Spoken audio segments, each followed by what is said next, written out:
I didn't feel like vlogging today. I didn't feel like picking up the camera, having my face on camera. And I had a lot of excuses.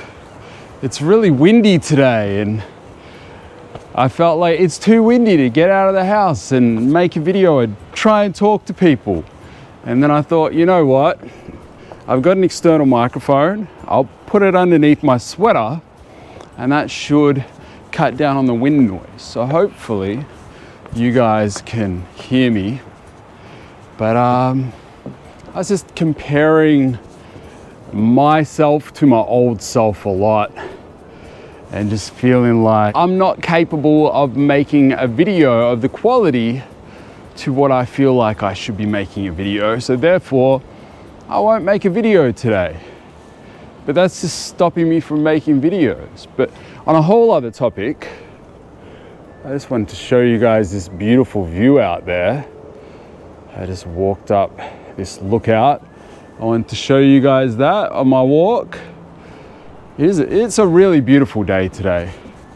Aside from the wind, it's a beautiful day today. You can choose what you want to focus on. I could say it's a really windy day, or I could say it's a really sunny day. In reality, it's both, but sometimes we just have to pick one and go with it. And I'm gonna go with, it's a really sunny day today, and I'm glad I'm able to get out of the house. I'm glad it's not raining, and I'm gonna focus on the positives and go for a nice walk and take you guys along with me. And I wanted to talk about how comparison really is the thief of joy. I think we all know this. We live in a day and age where we're constantly comparing ourselves to others. And I'm talking about myself for the most part, but I know most people can relate to that. And we're constantly looking at pictures of other people and what they're doing. And the reality is they're just snapshots of their life. And most people aren't showing you the bad parts of their life, they're just showing you the good bits. But for some reason, even though we know that, when we look at those good bits, we think, well, my good bits aren't as good as their good bits. And we compare, and it takes away our joy. When in reality, we should just be focusing on what we have. But something I feel like people don't talk about as much when it comes to comparison is how comparing ourselves to ourselves can be just as dangerous and bad for our mental health as comparing ourselves to others. I mean, in some cases, it could actually be worse. So let's chat about how I compare my current self to my old self and how it's unhealthy and unproductive. And if you'd like to join the conversation and, you know, enter the comments and share some stories about how you compare your current self to your old self and how it's unproductive, feel free to join in, because I feel like a big part of healing is sharing. Ah, man. Clearly it was too windy to do this video in the gazebo. Just another excuse for me to potentially stop this video. But I'm not gonna stop. I'm gonna find somewhere less windy to do this. So how do I compare myself to myself, and how is it bad for me? So obviously I've gone through different seasons with YouTube. I've had seasons where I've had money to spend on making really exciting videos. I've been motivated by making money as well, because I knew money would come in when I would make good videos. I could feed my family. I could just, you know, feel like I was impacting other people as well. When something is growing, it does motivate you. I think anything in life where you see growth, you're motivated. When you see something dying, the motivation does tend to go.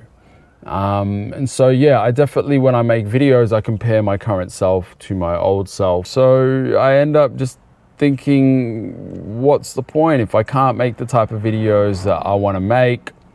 let's just not make videos. And that's because I'm comparing myself to the successful version of myself. There was once upon a time a version of me that was making videos in my car, getting super excited about getting 5,000 views. But for some reason, I don't compare myself to that guy. I'm comparing myself to a different version of myself. And this is why ooh, that car sounded pretty good. I don't know if you guys heard that. But yeah, that's why it's not good to compare yourself to other versions of yourself, especially when you're picking and choosing. You're not comparing yourself to all versions of yourself. You're picking and choosing your favorite ones, because we are constantly evolving. Life comes in seasons. We have seasons of, planning. We have seasons of harvest. We have seasons of scarcity. And if we're going to be fair to ourselves, if we're comparing ourselves, compare ourselves to ourselves in all of those seasons and not just the ones of harvest. There's other places where I've compared myself to myself where I just feel like aren't realistic. So as a dad, as a parent, I feel like I've had different seasons as well. And they're due to my circumstances in those seasons. Let's take, for example, the season where I was only seeing the girls every second weekend and then every second Wednesday. I would spend my time away from them planning things to do with them, so that when I saw them, we would make the most of every second together and we would create the most special memories. And that's what got me through that. And it's also something that, gave the girls so many special memories.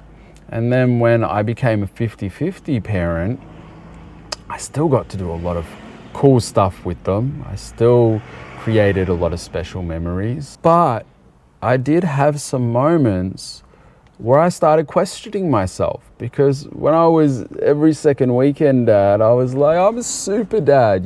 Every minute I spend with my kids is being used to create special moments. Then when I was 50-50 dad, a lot of time that I would have previously spent, planning these amazing moments, I was spending, sitting down with them, teaching them to read, learning numbers, doing homework, cooking, cleaning up after them.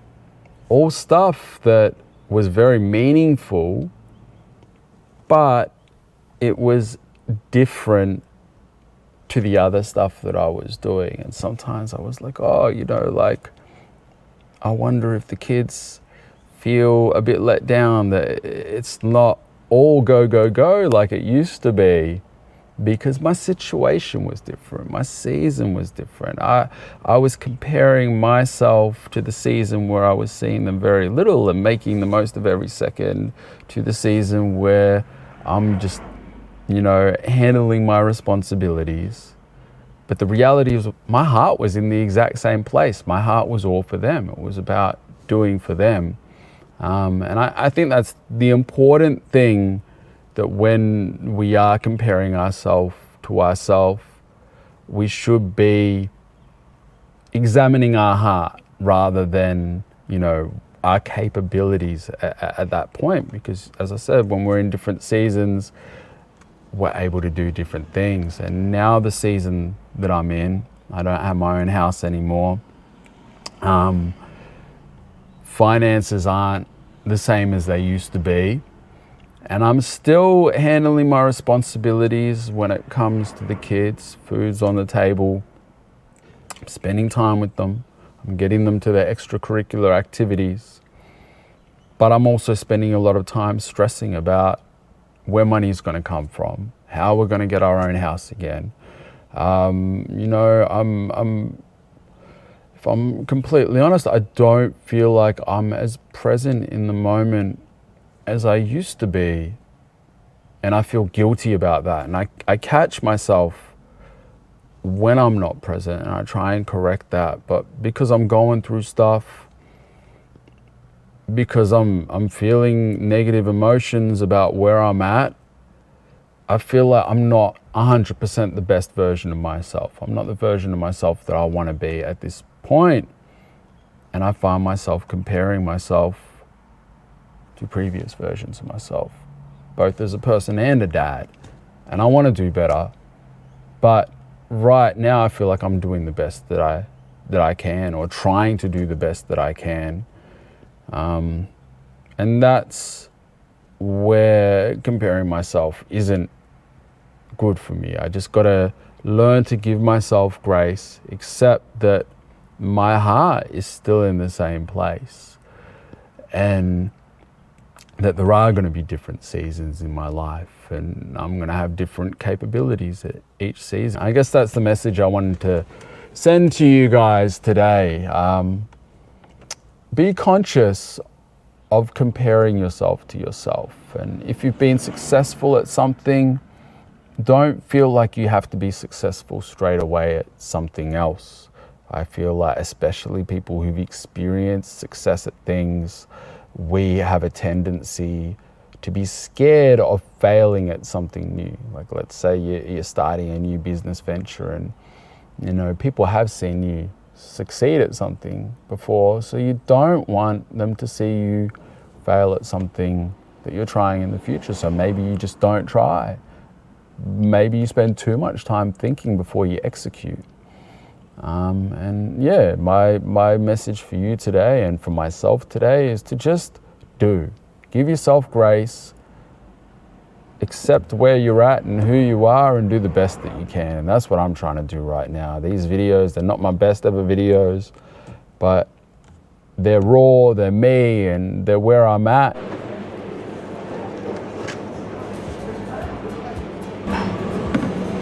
We're gonna get some blueberries.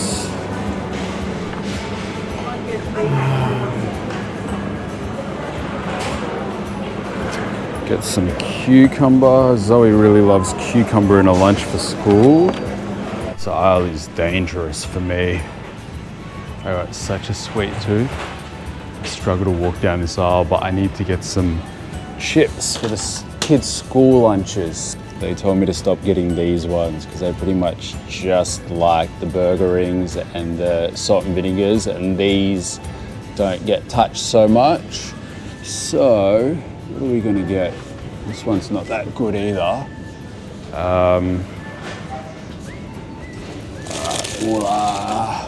We get these ones. They love pretty much everything in this one, aside from the plain chips. No one likes those. Lemon pepper Atlantic salmon. Since when does Reese's make cookies? And they're half price. It only looks like you get 3 in each pack. Maybe it's 6. I don't know. You get 2 packets of these to try, so the kids can try them as well.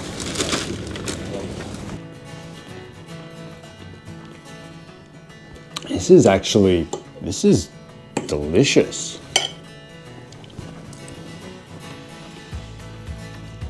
It came out really good in the air fryer.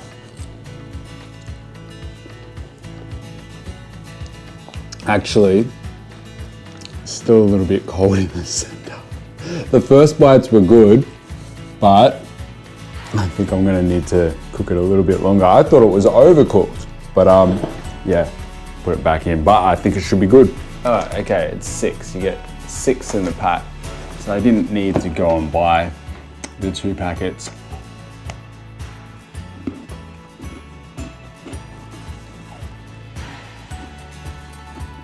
I mean, they don't have a lot of flavor in them, to be honest. Now I can kind of see why they're 50% off. I love Reese's, but I don't know, we'll see how the kids like them. I'm gonna give these like a 3. When you start a new habit, it should take less than 2 minutes to do. You'll find that nearly any habit can be scaled down into a 2-minute version. Read before bed each night becomes read 1 page. Do 30 minutes of yoga becomes take out my yoga mat. Study for class becomes open my notes. Fold the laundry becomes fold one pair of socks. Run 3 miles becomes tie my running shoes. The idea is to make your habits as easy as possible to start. Anyone can meditate for 1 minute, read 1 page, or put 1 item of clothing away. And as we've just discussed, this is a powerful strategy because once you've started doing the right thing, it is much easier to continue doing it. So it's a bit later in the day now, or technically the evening, and I've come into the city because I'm going to a TikTok event. It's called TikTok Creator Connect. I'm not that active on TikTok. I should be more active. Maybe this will motivate me to get a bit more active. But basically they're gonna have a bunch of Australian creators there, and I guess we'll see what else they got going on as well. I'll take you guys along with me. Can we just give it up one time for how beautiful the city looks tonight? I just love the city lights. I always get excited when I come into the city. Tonight we're all going to hear a bit about your journeys. You've got lots of life lessons to share. And you've all created your own personal brands and unique journey on TikTok. I'm sure we all want to hear from you. We want to know what you've done, what you wouldn't do, everything. So I didn't really know what to film at the event, so I didn't film much, but it was a really great event. Met some really cool creators, so I'm glad that I went. And thanks for watching today's video. If you liked it, hit the thumbs up, subscribe, all that good stuff, and have a great day. See you guys.